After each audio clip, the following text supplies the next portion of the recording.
Ahora vamos a trabajar con dos funciones. Vamos a tener una función que va del conjunto A a B, la vamos a anotar por F, y una función que va del conjunto B a C. Entonces vamos a definir la función composición de estas dos funciones de la siguiente manera. Ahora, la función va del conjunto A y llega hasta el conjunto C. Esta es la notación de la función composición. G, este círculo se le dice composición con F, y lo vamos a definir de esa manera. Entonces, cualquier función está definida si lo definimos en los elementos. Entonces, para un elemento lo vamos a definir primero. Le aplicamos la f, y como esa f ya nos da un elemento, todo esto ya es un nuevo elemento, y a ese nuevo elemento le aplicamos la g. Entonces, lo que estamos haciendo en cuanto a la forma geométrica, en lo de diagrama, entonces aquí tenemos dos elementos. Aquí vamos a tener, vamos a poner 3.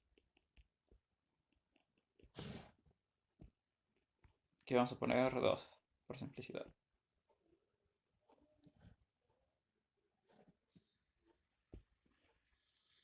Bueno, 3. Entonces, con F vamos a irnos de aquí a acá y de acá a acá. Con G nos vamos a ir de este elemento a este y estos cruzados. Entonces F y G están definidos de manera independiente, por lo tanto. Pero ahora nos podemos ir de este elemento A hasta este elemento C, si seguimos este camino. Seguimos este y este. Entonces,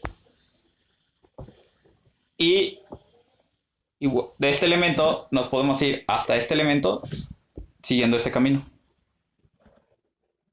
Vamos de este hasta este. Igual acá.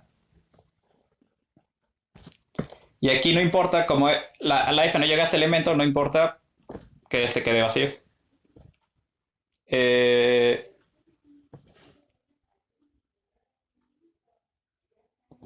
Perdón.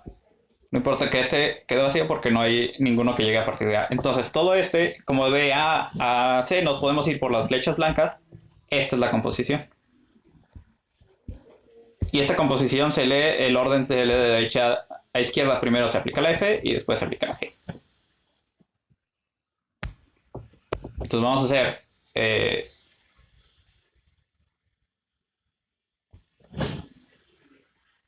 dos ejemplos con los que teníamos de la aplicación de la composición. Entonces vamos a poner a f como x al cuadrado y a g como 1 entre x. Entonces vamos a componer g con f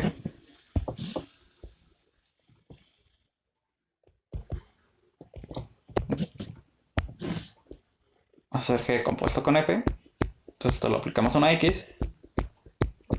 Entonces por definición es primero aplicamos la f y después le aplicamos la g. Entonces g y f vale x al cuadrado. F nos dice que cualquier elemento le llevamos al cuadrado. Y ahora g lo que nos dice es el elemento que tengamos adentro va a ser 1 entre ese elemento. Por lo tanto, la composición queda 1 entre x al cuadrado. Y esa sería la regla de la correspondencia de la composición. Y si ahora hacemos la misma composición,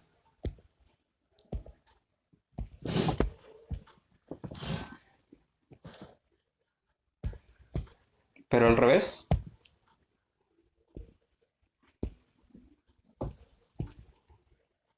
entonces primero hicimos g con f, ahora vamos a hacer f con g. Entonces, si hacemos f con g,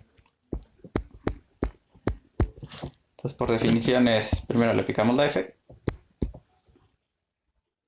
no, primero le aplicamos la g y después la f.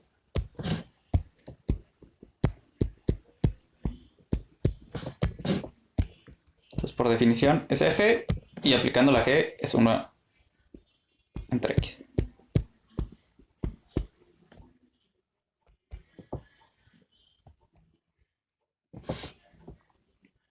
Y entonces este lo elevamos al cuadrado. Nos queda 1 entre x al cuadrado, todo esto al cuadrado, que esto lo invento con 1 entre x al cuadrado.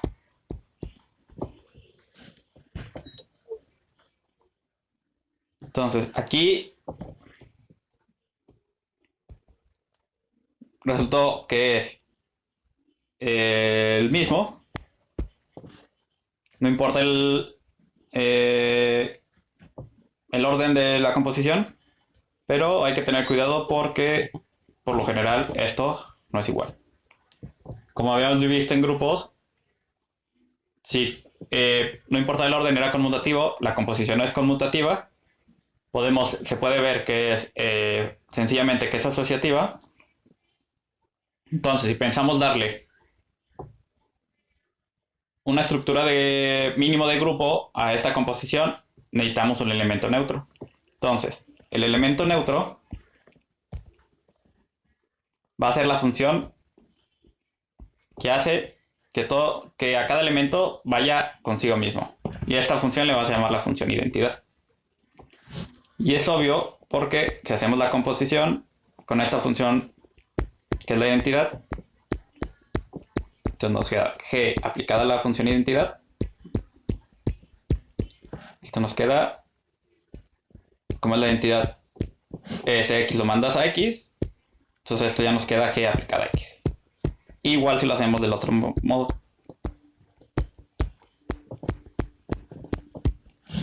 Entonces, esto nos quedaría f aplicada a g. Pues g nos queda tal cual, pero f nos dice pasa tal cual lo que esté adentro, por lo tanto nos queda g. Y esto es g aplicada a x. Y entonces esta f ocupa el lugar del elemento neutro, que por lo general lo estamos poniendo como e. Porque lo que hace lo compones, pero de todos modos te sigue dando lo mismo. Entonces ya como tenemos un elemento neutro, podemos hablar de la inversa. Y entonces, pues es lo natural. Entonces tenemos f que va de a a b. La inversa pues tiene que ir a lo contrario, de b a a. Vamos a decir que esa inversa es la función que satisface que si la componemos, no importa en cuál de los lados, nos queda la función identidad.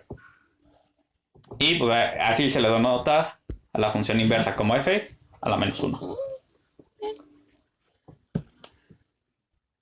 Y hablando de diagramas, si aquí tenemos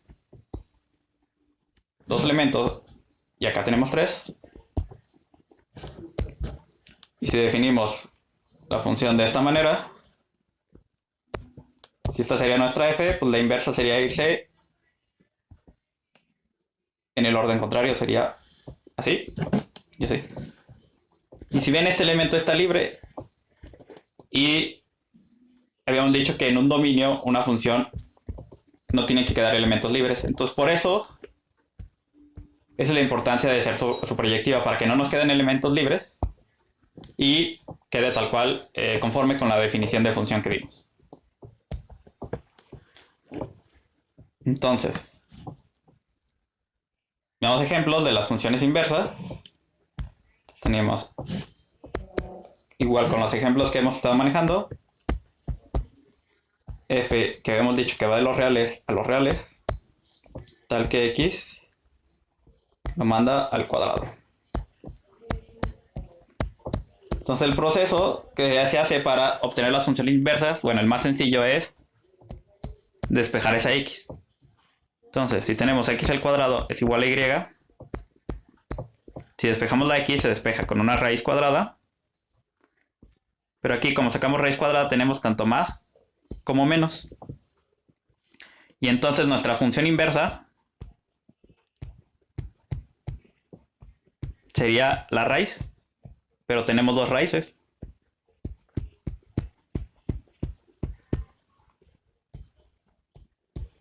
Entonces, como hay dos partes de estas, no existe una función inversa para tal cual esto.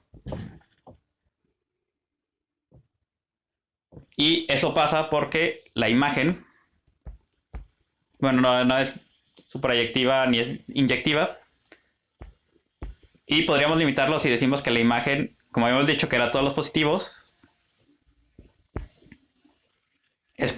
no nos da todo el codominio, que esto es diferente a todo el codominio, que era todos los reales. Pero si nos limitamos, aquí solamente jugando con los conjuntos, si nos limitamos que nuestra función vaya de los positivos a los positivos, pues resulta que esta función sí va a tener función inversa, que va a ser la raíz. O podríamos irnos de los positivos a los negativos y la función inversa sería menos la raíz. El otro ejemplo que estamos manejando, sabemos que este va de los... Entonces, para que ya tenga inversa nuestra función, vamos a estar limitando conjunto de llegada, que sean todos menos el 0. Y la estamos definiendo como va a 1 sobre x. Entonces el proceso para encontrar la inversa es despejar la x. Tenemos 1 sobre x. Si despejamos, este nos queda como x 1 sobre y. Por lo tanto, nuestra función inversa va a ser esta, que va a ser la misma. La función inversa es 1 sobre x. Y como para este conjunto ya habíamos visto que es inyectiva y suprayectiva la función, que es biyectiva, entonces resulta que la función inversa va de los reales menos el 0, de los reales menos el 0, y es tal cual la misma función.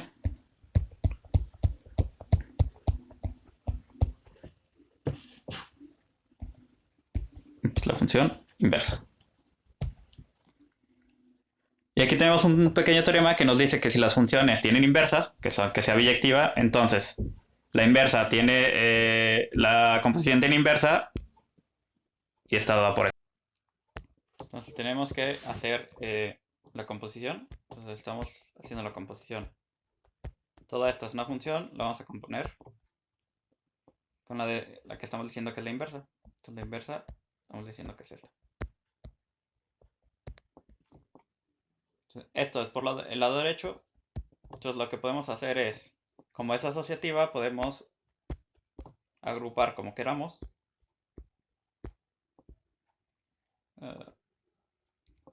La inversa.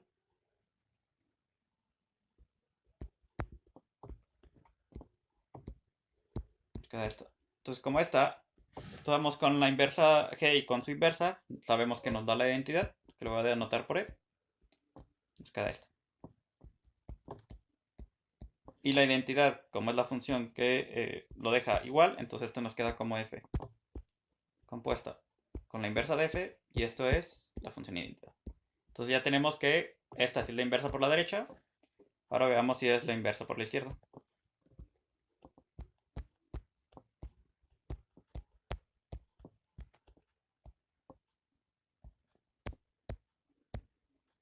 Entonces es tal cual análogo. Lo agrupamos. Ahora solamente trabajamos con los del medio.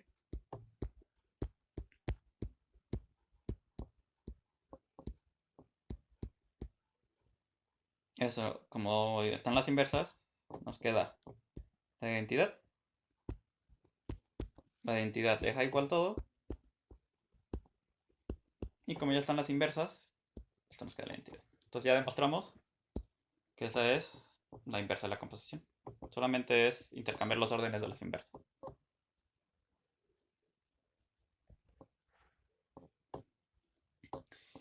Y ahora vamos a estar hablando de imagen o imagen inversa, pero de un conjunto. Entonces tenemos nuestra función que va de a b.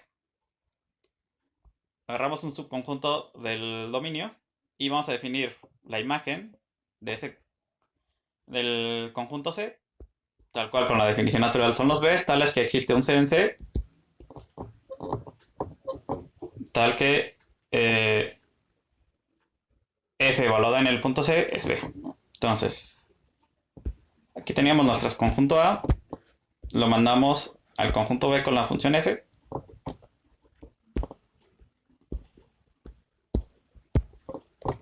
Y acá tenemos un subconjunto, que sería el subconjunto C, entonces con F debería ser un subconjunto B. A lo mejor podría ser todo, pero ahí se queda dentro. Un ejemplo, podríamos, por ejemplo, f de x, que es nuestra x al cuadrado. Por ejemplo, solamente nos podemos quedar con los negativos.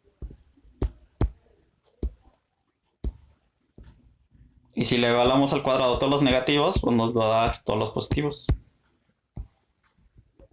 Que es lo mismo que si evaluáramos en todos los positivos. Y de todas formas nos siguen dando todos los positivos. Y como hay imágenes de un conjunto, podemos denominar la imagen inversa. Y ahora el subconjunto va a estar en el codominio, que es B. Y su imagen inversa, esos son los conjuntos en A, tal que su función está en A. Entonces, de la misma manera, si aquí está B y la inversa, vamos a ir en el sentido contrario. Entonces, si acá no está nuestro conjunto C, pues por acá debería dar la inversa de C.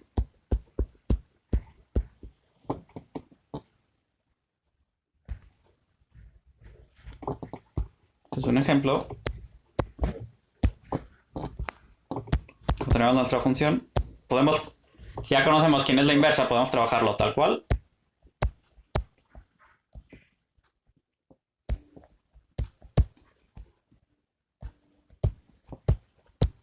Si la función es 1 entre x, pues ya sabemos que la inversa también es 1 entre x. Y por lo tanto, la imagen inversa de los positivos, recordemos que el sobre no se alcanza, pues van a ser los positivos.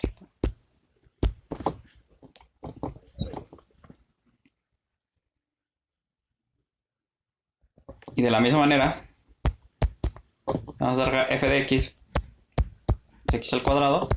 Por lo tanto, sabemos que su inversa en ciertos puntos debería ser como raíz de x para ciertos subconjuntos.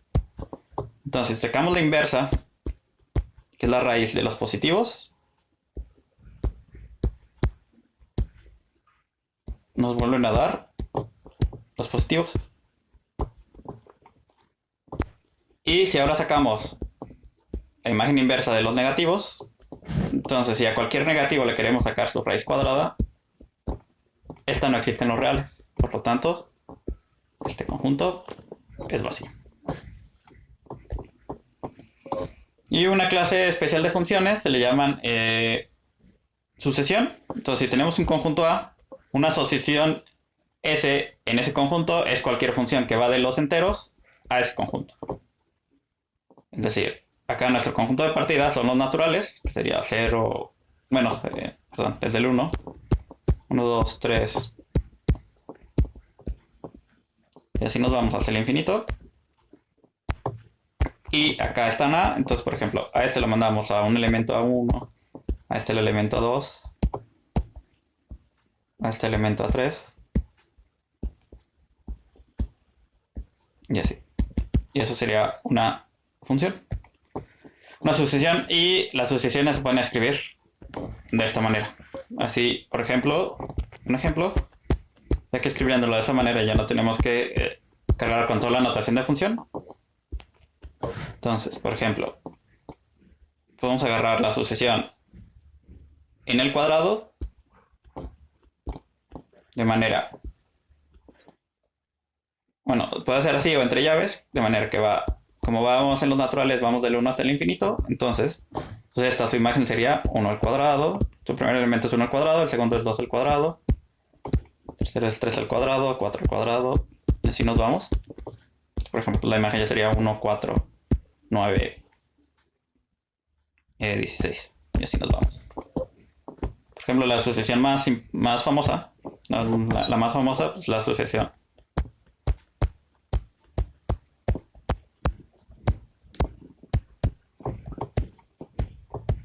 de Fibonacci,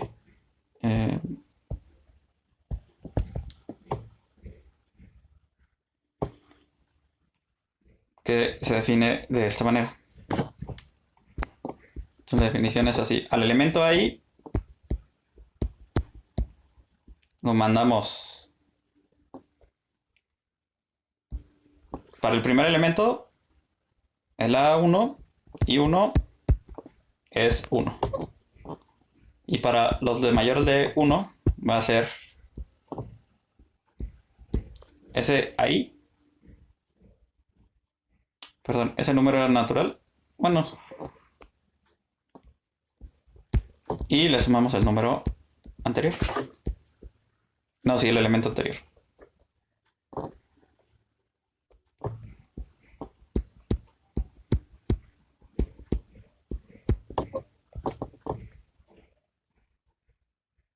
Y pues de esta manera obtenemos la sucesión. Ya tendríamos, el primer elemento vale 1. Bueno, más bien sería el 0. Siguiente vale 1, que es la suma del 0 con el anterior, que es 1. Y después sumando, nos queda la suma de estos dos, que nos quedan 2. Luego la suma de estos dos, que nos quedaría 3. La suma de estos 3, que sería 5. La suma de estos 2, que sería 8. La suma de estos 2, que sería 13. Y así nos seguimos hasta el infinito.